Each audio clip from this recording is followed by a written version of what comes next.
Most people say they're waiting for the interest rate to fall. What in reality they're saying, or they're thinking, is they're waiting for the competition to come back.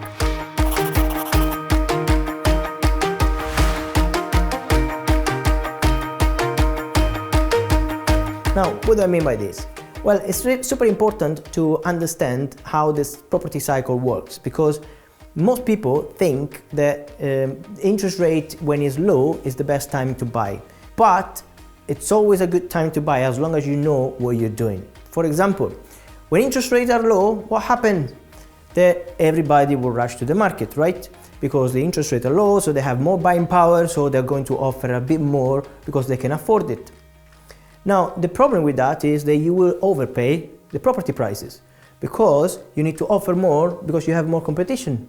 However, in the opposite situation where the interest rates are higher, there's less buyers, less competitors, which means you can snatch property easier because you can find good deals because there's not many buyers, so the demand is not so strong. The offer can be done accordingly. So obviously there are good things about having the interest rate down because that means that you're paying less per month. However, you need to consider the overall cost of the property because it's not just, okay, I'm paying £200 a month mortgage or £500 mortgage compared to 700, 900 when the interest rates are higher. That's true, but it's also true that you are overpaying for a property, which means that you're going into negative equity, which means you need to put extra money on the table because the lender, the bank, will only give you up to the real value. So if you decide to offer £20,000 above, you're on your own, because when the lender sends their own valuer, then of course they will have their own figure. Sometimes they match what you're offering, but most of the times is lower. Most of the time they downvalue it. So if you are offering a fair price, then that's fine.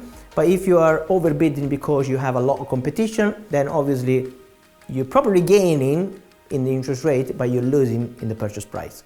So if you shift that around, the interest rates are higher, less competition from the buyers, which means now you can negotiate better the price. Okay, so it really depends. There's no a good way, a wrong way. It's just a matter of adapting to the situation, adapting to the current market, and also understanding when to stop.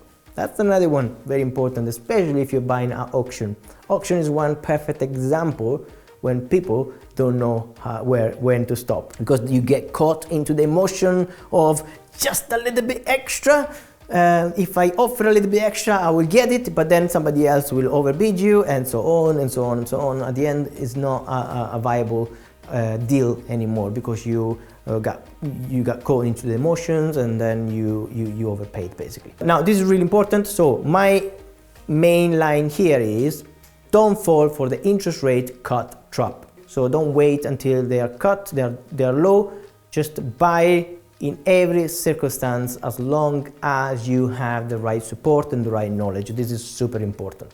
Now, to make it practical, to let you understand what I mean by the interest rate cut trap, is people stop viewing properties, they stop building relationships, they stop doing deal analysis, and also they stop making offers, which means they're just waiting until it feels safe. But guess what? Safe is just a perception. Okay, you might think it's safe when the interest rates are low, but the reality is, it's safe all the time as long as I said, you have the right guidance and the right knowledge. So my name is Dr. Giuseppe Paladini. I'm the founder of Stepping Bricks. I taught thousands of students how to become financially independent by sustainably and safely invest in property. And if you want to know more, just comment below. I personally reply to the comments. And if you like this video, just like, share, and subscribe. See you later. Bye bye for now.